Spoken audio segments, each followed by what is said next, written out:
The breaking point. In the endless dark of space, a single human ship drifted between the stars, silent, small, and surrounded. Dozens of alien warships circled around it, glowing with strange colors, their weapons charged, their captains laughing on open channels. They called the humans weak, soft, and fragile, saying the age of humanity was over. Inside the small ship, Captain Mira Holt stood still, watching the stars from the command window, her hands calm, her eyes cold.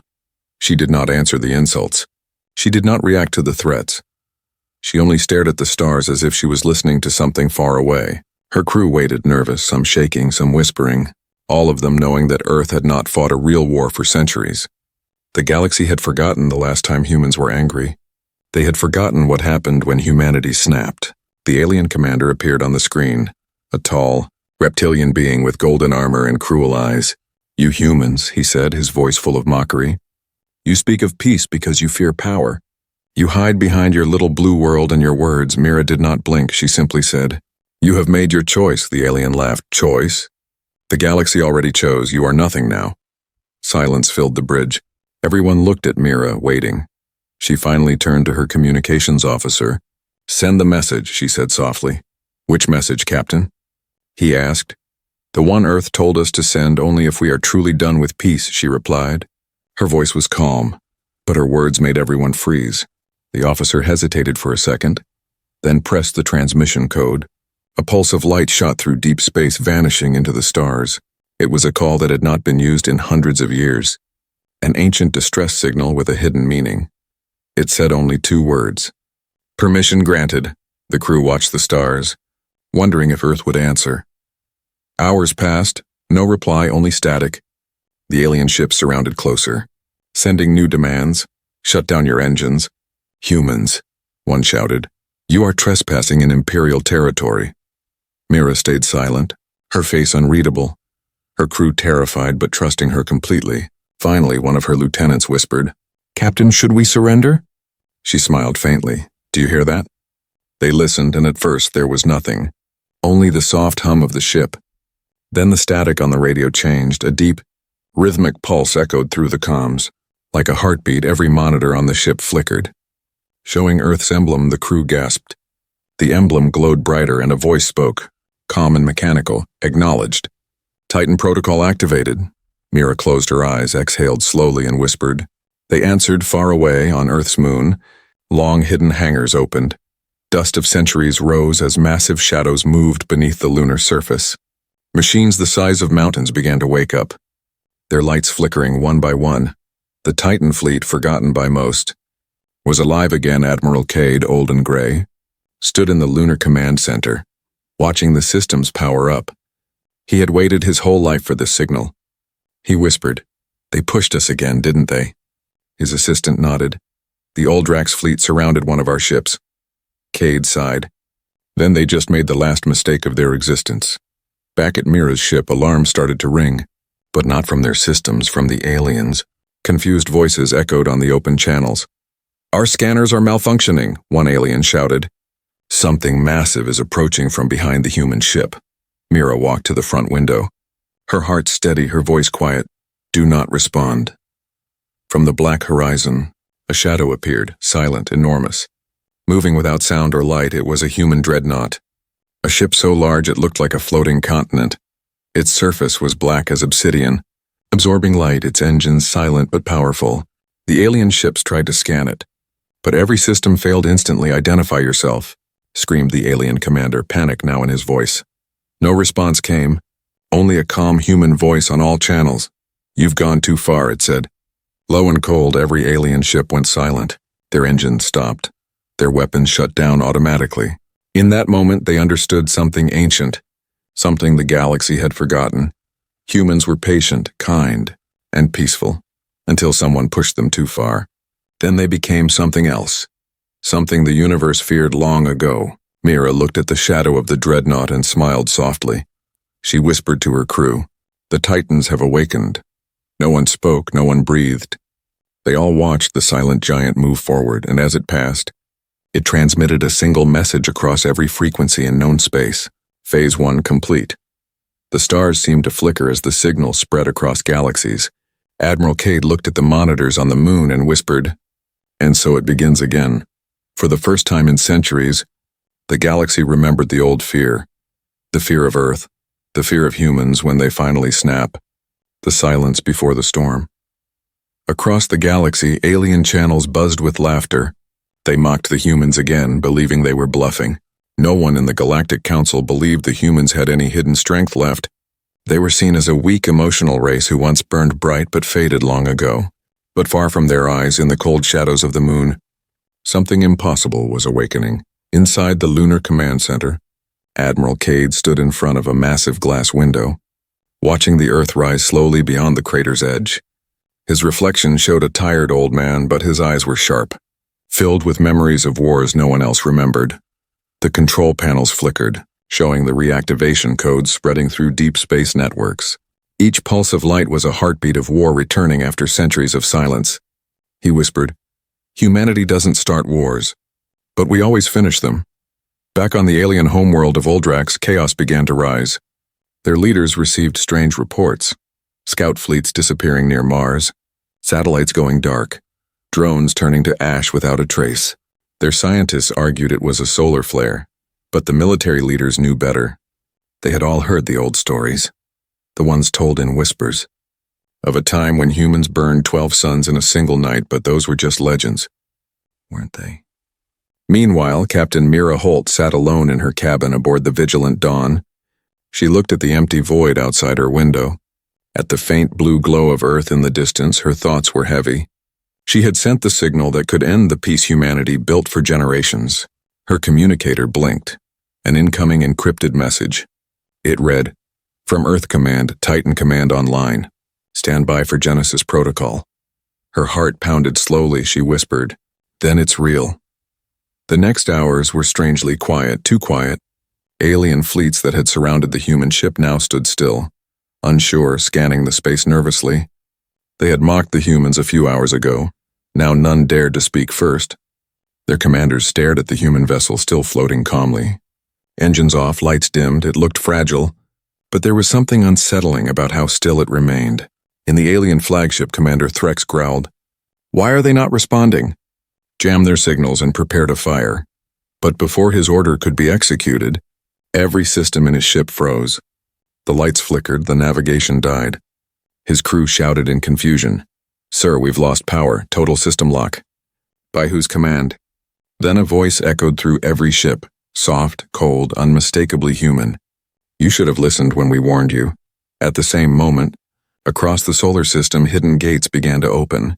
Wormholes stabilized above Earth, Mars, and Titan, releasing silent giants of war, ships blacker than the void. Each vessel carried no insignia, no markings, only the old emblem of Earth glowing faintly on their hulls. The Titan fleet had returned, and with them came the silence of death. Alien worlds began to panic. Communication channels overflowed with fear. Some thought it was an invasion, others believed it was divine punishment. But the truth was simpler. Humanity had finally decided to respond.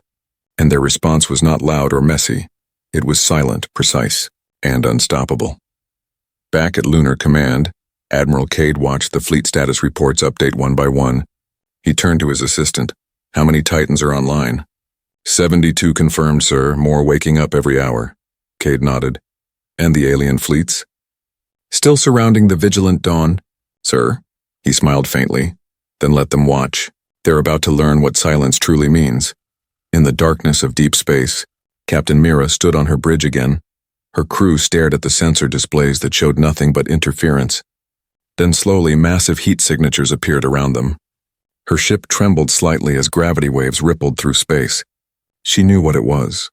The Titans entering orbit near their position. "Captain?" her first officer whispered. "Orders?" She smiled softly. "We don't need to fight, they already lost."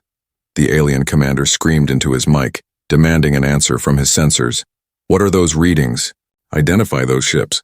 But no one could answer him. Their systems refused to process the human technology. For the first time in generations, the mighty empires of the stars felt powerless, because the humans, the race they called emotional and weak, had returned to remind them why the galaxy once trembled at their name. And so the silence deepened. The stars watched in fear. Every species waited for humanity's next move. But no one understood that this silence, this calm before destruction, was not weakness. It was the breath before the storm that would change the galaxy forever. The first strike. The galaxy slept uneasy. News spread like wildfire. Human signals had returned after centuries of silence. No one knew what the phrase Titan Protocol truly meant. But the few ancient races who remembered trembled in every alien broadcast. Nervous voices tried to calm the masses, saying humans were bluffing, they were peaceful. They had changed, but deep inside, everyone knew peace was never weakness, it was patience. And humanity's patience had finally run out. Far beyond the moon, the Titan fleet floated in perfect formation. 72 colossal warships, black as void, silent as death, their engines cold yet powerful. Each ship carried ancient AI minds once sealed away, beings built to wage war on a cosmic scale. The lead ship, Erebus Prime, came online, its command AI whispering in mechanical calm. Target acquisition initialized. Awaiting human confirmation, inside the vigilant dawn, Captain Mira Holt stood at the center of the bridge. Her crew stared at the displays, endless streams of alien ships surrounding them. The aliens still hadn't fired, their scanners showing ghost readings, their targeting systems failing every few seconds. Then the main console beeped, an incoming signal from Erebus Prime. Captain Holt, command authorization required for Titan engagement. Mira hesitated, her voice low. Is Earth Command ready for the consequences? Admiral Cade's voice replied through static. They crossed the line, Captain. Proceed. Mira looked at her trembling crew. Once this starts, there's no turning back. Her first officer nodded. Maybe it's time the galaxy remembers. She took a breath and said the two words the universe had feared for centuries. Begin strike. The void trembled. From Erebus Prime's hull, invisible weapons charged, bending light around them in an instant. A dozen alien ships simply vanished. No explosion, no sound, just erased. The remaining fleet screamed across channels. They fired! Shields up! But there were no shields strong enough to stop what came next. Every alien system failed simultaneously. Weapons offline, engines frozen, life support disrupted. An eerie silence filled space as a deep human voice echoed across all frequencies. You were warned. The voice was not Mira's nor Cade's. It was the Titan AI itself. Ancient and sentient, it continued. Your aggression has been recorded. Your arrogance will be corrected. Then with terrifying precision, beams of light sliced through the dark, cutting entire armadas in half. No debris scattered, no screams lasted, one or only quiet. Controlled destruction, the vigilant dawn floated untouched. Illuminated by the dying glow of alien warships, Mira's helmsman whispered, We just destroyed half their fleet in seconds, Mira replied softly. No, they destroyed it. We only gave permission. On Aldrax Prime, the alien council panicked. Their communication networks overloaded, entire colonies screaming for help. No one dared send reinforcements toward Earth. Instead, they tried to send peace transmissions, begging for dialogue, but Earth's response was only static, silence deeper than fear itself. Meanwhile, Admiral Cade stood inside Lunar Command. Holograms of the destroyed fleets floated before him like fading ghosts. His officers cheered, but he didn't smile. He whispered, This isn't victory. It's a warning, his assistant asked quietly. Should we stand down? Cade shook his head. No, they must understand what happens when they push us too far. Back on the vigilant dawn, Mira stared at the stars. They looked peaceful again. Too peaceful, her comms officer reported, and Captain, the remaining alien ships are retreating. She nodded. Let them run. Fear will spread faster than our guns ever could. As her ship turned slowly toward Earth, the radio picked up fragments of alien chatter. They're demons, one voice cried. They use the silence as a weapon, said another. They don't conquer. They erase, whispered a third. Mira closed her eyes, remembering the faces of her crew. Brave. Terrified but loyal, she spoke softly, more to herself than to anyone else. This is what happens when you wake up a sleeping world. In the deep of space, Erebus Prime's AI transmitted one last encrypted message to Earth Command. Phase 2 complete. Awaiting new directive. Admiral Cade read the signal, then turned toward the dark window overlooking Earth. He whispered, Let the galaxy breathe for now. They'll need it before the next storm. And across the stars, in every alien world, one message echoed in every corner. A warning carried by whispers and fear. When humans finally snap and you don't win, you just pray they stop. The fear spreads. The galaxy had never known silence like this. No trade routes moved, no ambassadors spoke. No ships dared to enter human space. The war that began with arrogance had now turned into a nightmare made of quiet skies and unanswered signals. Every planet, every empire, every species whispered one word with trembling voices. Humans. On the Uldrak's homeworld, the same aliens who mocked humanity now lived in constant fear.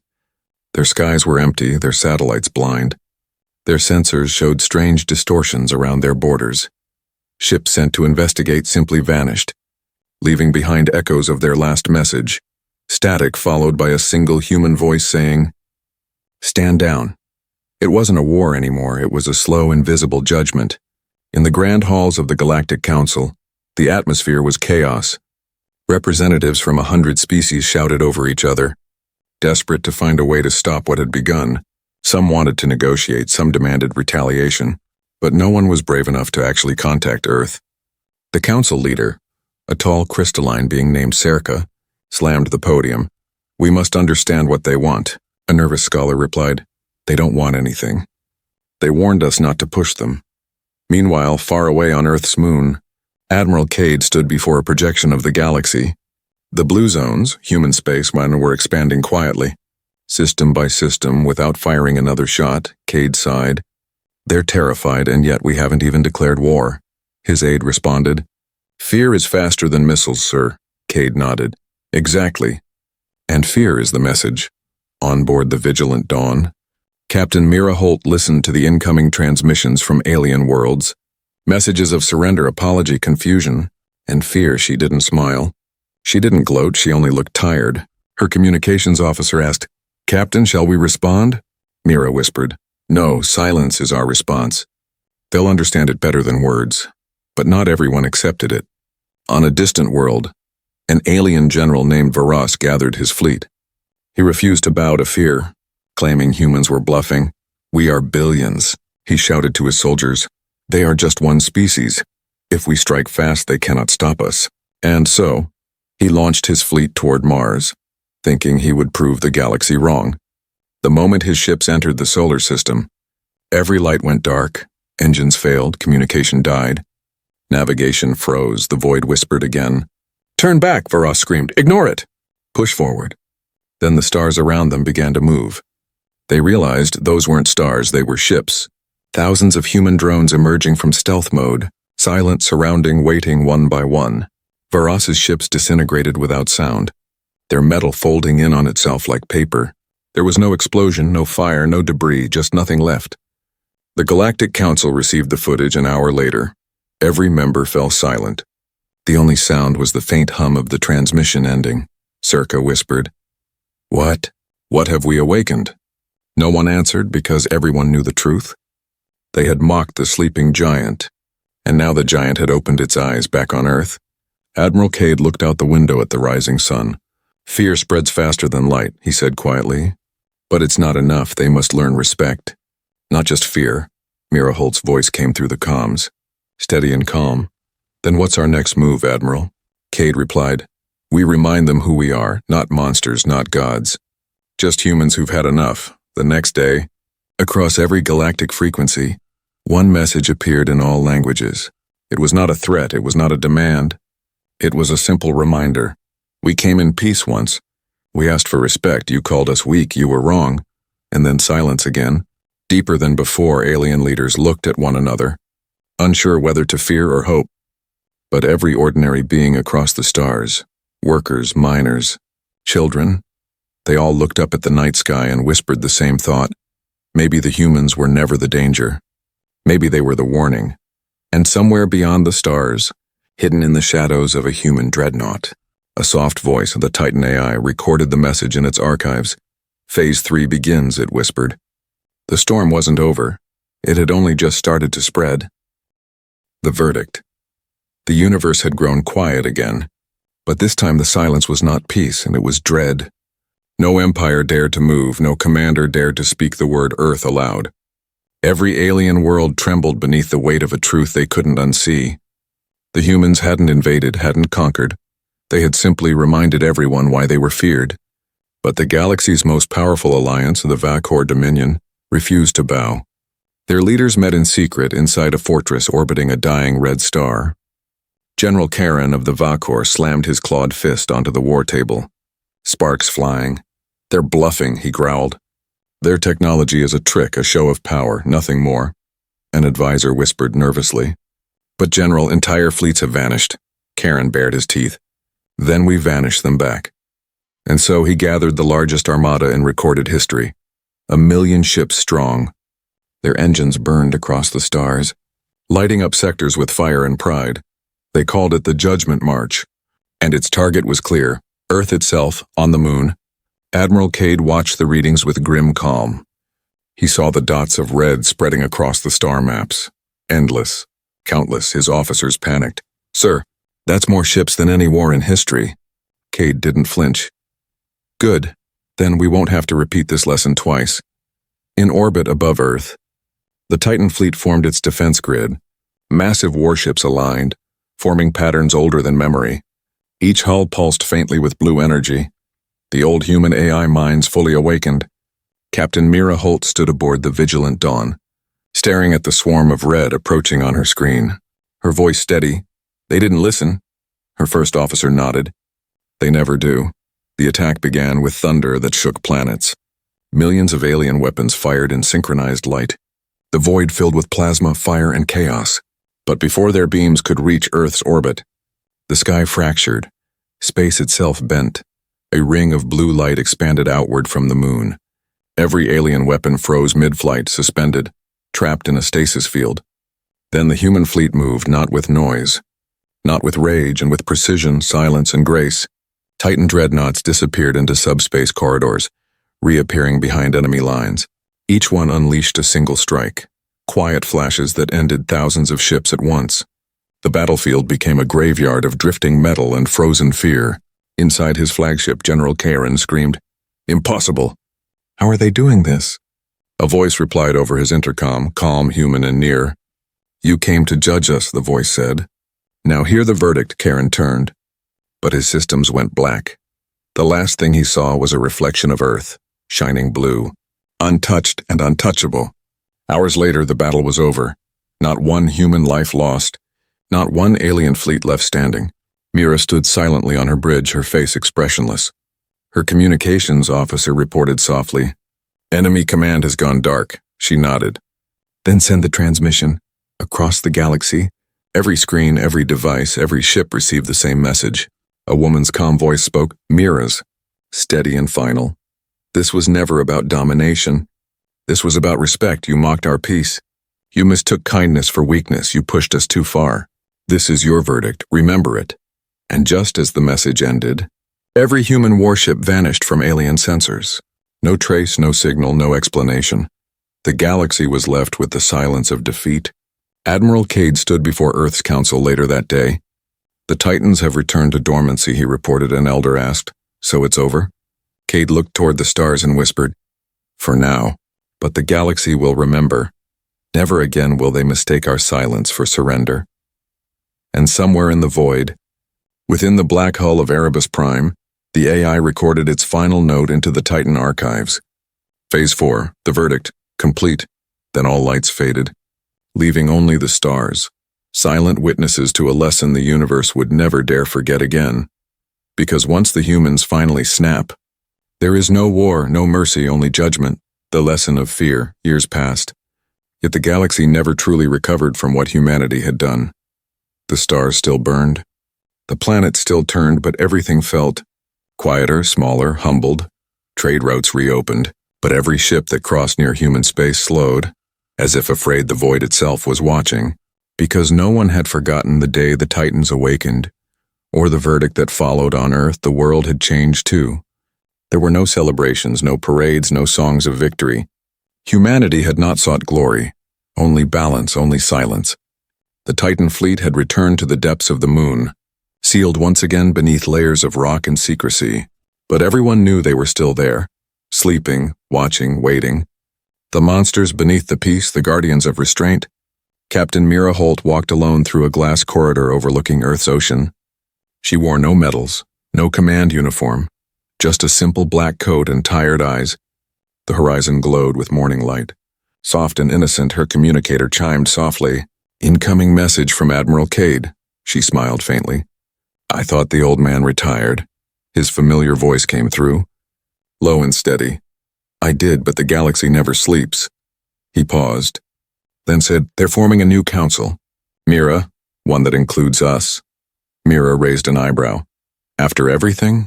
"Yes," Cade replied. "Fear taught them what peace could not." She turned to the window, watching the sky turn gold. "Then maybe," she whispered. The lesson was worth the scars. Across the stars, alien civilizations began to rebuild, for the first time in centuries. They worked together, not out of trust but out of shared memory. They created laws forbidding the exploitation of weaker worlds. They banned biological warfare, slave trade, and planetary bombardment. And though none of them said it aloud, they all knew why. Every treaty bore a silent shadow, the memory of Earth, the planet that smiled in peace but carried storms beneath its calm. In the archives of the Galactic Council, an old historian recorded his thoughts. He wrote, "Fear can destroy, but it can also preserve." Then he added one more line that no one dared challenge. "The humans taught us that peace is not the absence of strength, but the mastery of it." Back on the moon, deep inside the Titan vault, the AI cores rested in their chambers, silent but not dead. One of them, the ancient intelligence of Erebus Prime, flickered faintly for a moment. Its voice, like an echo from another age, murmured, "Phase 5 observation. Complete?" Then silence again. Mira visited the old hangars one last time. She walked past the massive, sleeping ships, their hulls cold, their lights dim. Her hand brushed against the metal of one warship. It felt like touching history, like touching a ghost. She whispered, "You did what we couldn't. You made them listen." Outside, Earth turned slowly beneath the stars, a blue beacon of life surrounded by the quiet fear it had earned. But not all fear was bad. Some fear kept peace alive, reminded the strong to think before they struck. And that was humanity's true victory, not the battle, not the destruction, but the balance between mercy and power. As Mira looked one last time at the horizon, she smiled softly. Her voice was barely a whisper, carried through the silent halls. "Never push humanity too far. We only ask once," and far above, in the emptiness between worlds, the message still traveled. Across every star, through every race. Through every generation it became a myth, a warning, and finally, a truth carved into the heart of the galaxy. That peace lasts longest when the universe remembers the day humans snapped. The echo of humanity. Centuries passed, yet the legend refused to fade. Children born on distant alien worlds grew up hearing stories about the day of the Titans. Some said the humans commanded black suns. Others swore their ships whispered to time itself. But the truth, the real truth, was far simpler and far more terrifying. They didn't destroy the galaxy to rule it. They silenced it to remind it. The galaxy had entered what historians called the quiet era. Trade flourished again. Peace stretched longer than any in history. But every diplomat, every captain, every soldier carried the same unspoken rule. Do not provoke Earth. Even the bravest species, the ones who once laughed at humanity, crossed their borders in respectful silence. Yet among the stars, curiosity always returned. A young alien historian named Lyrith Vaughn led an expedition to the edges of human space. Her goal was simple, to learn what really happened that day. Her colleagues warned her, "Don't go near them. You'll never come back." But Lyrith believed in knowledge, not fear. She boarded her ship, the Observer, and drifted through the empty void that no one had entered for 300 years. When she crossed the invisible boundary of human territory, her sensors went dark, no light, no sound, no stars, only static. She whispered to her crew, "Stay calm. No sudden movements." Then a voice filled the ship, gentle, human, emotionless. "Identify purpose." Lyrith froze. "We are explorers, seeking understanding." There was a pause, then the voice replied, "You seek knowledge, not conquest. You may proceed." Her crew gasped. The legends were true, the humans were still watching. They drifted further, and through the darkness, something massive began to appear. At first it looked like a moon, but as light shifted, they saw the shape of a colossal ship. The ancient Titan Erebus Prime, silent, dust-covered, sleeping. It was larger than any living city, its hull marked with scars older than empires. Lirith whispered, "It's still here." They landed near one of the ancient hangars. Inside they found carvings, human words etched into metal walls, old, faded but readable. Peace is earned, not given. Power is remembered, not worshipped. Lirith's hands trembled as she read it aloud, her translator stuttering on the word peace. Her assistant said quietly, "Maybe this is their warning. Maybe this is all they wanted us to find." Before they could record further, the voice returned, closer, calm but heavy with presence. "You've seen what you came for. Leave now, before curiosity becomes arrogance." Her crew panicked, turning the ship around immediately. As they left orbit, the sensors came back online. But before transmission ended, one final message appeared on their main screen, written in ancient English. Phase 6, the Echo, knowledge preserved. When Lirith returned home, the council demanded her report. She told them everything, but her voice carried awe, not fear. "They are not gods," she said, "they are guardians. They sleep so the universe can dream." The room fell silent. Even the skeptics didn't argue for the first time in ages. The council declared a galactic holiday, the Day of the Echo, to honor the race that taught the stars humility, back on Earth, far beneath the lunar surface. Admiral Cade's statue stood at the entrance of the Titan vault below it. A plaque glowed with a single quote from Captain Mira Holt. "When they finally pushed us too far, we didn't conquer the galaxy and we fixed it. And somewhere in the endless dark between galaxies, a faint blue light flickered once again inside Erebus Prime." The AI's voice whispered softly into the void. "Observation complete. Humanity remains silent, and the universe still listens." Then the light faded, leaving only the stars, silent, eternal, and watchful, because the echo of humanity wasn't in war or fear. It was in the memory that peace is strongest when carried by those who remember their own power. And across every world and every generation, one truth endured. Never mistake humanity's silence for weakness, for when they finally speak, the stars themselves hold their breath.